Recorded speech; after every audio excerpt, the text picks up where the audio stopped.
এবার যেন ইনজুরি যুক্ত একাদশ গঠনের পথে আর্জেন্টিনা। আগামী দিনে আর্জেন্টিনার গুরুত্বপূর্ণ ম্যাচ, তার আগে ইনজুরিতে দলের একাধিক তারকা ফুটবলার। এর মাঝে কেউ কেউ তো পড়েছে বড় ইনজুরিতে, যাতে ছিটকে যাচ্ছেন বিশ্বকাপ থেকে। সব মিলিয়ে এই মুহূর্তে আর্জেন্টিনার ইনজুরির তালিকা নিয়ে থাকছে প্রতিবেদনা। 2022 সালে ছিলেন আর্জেন্টিনার গুরুত্বপূর্ণ মিডফিল্ডার, তবে বিশ্বকাপের আগে আসে সুসংবাদ। হ্যামস্ট্রিং ইনজুরির কারণে বিশ্বকাপ দলে থাকা হয়নি জিওভানি লো সেলসর। দলের বিশ্বকাপ জয়কে মাঠের বাইরে থেকেই দেখেন এই মিডফিল্ডার। বিশ্বকাপের পর ইনজুরি থেকে দলে ফিরেছেন, দলে জায়গাও নিয়মিত হয়েছে, কিন্তু আবারও লো সেলসর সঙ্গী এই ইনজুরি। রিয়াল বেটিসের এই তারকা ইনজুরিতে আক্রান্ত হন জানুয়ারি মাসে। আগামী ফিনালিজিমা থেকে ছিটকে গেছেন ইনজুরিতে। সম্ভাবনা আছে বিশ্বকাপ থেকে ছিটকে যাওয়ারই। মাঝমাঠে ইনজুরি যেন নিত্যদিনের সঙ্গী হয়ে আছে এই মিডের জন্য।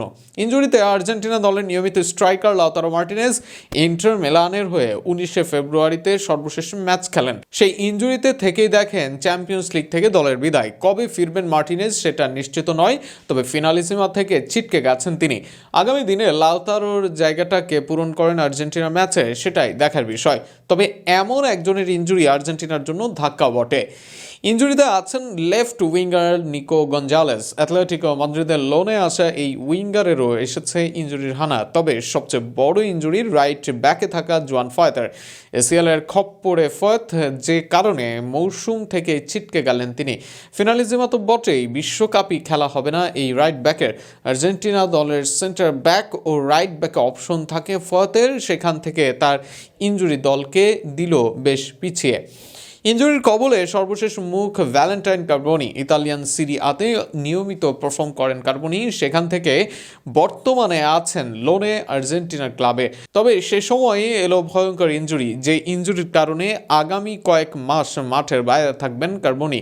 লোনে আসা যাওয়ার মাঝে থাকা কার্বনির জন্য এমন কিছু বড় আকারে প্রভাব ফেলবে তার ক্যারিয়ারে। আর্জেন্টিনা ভক্তদের জন্য যে ইনজুরি হবে বড় ধাক্কা। সব মিলিয়ে ইনজুরিতে বেশ জর্জরিত আর্জেন্টিনা।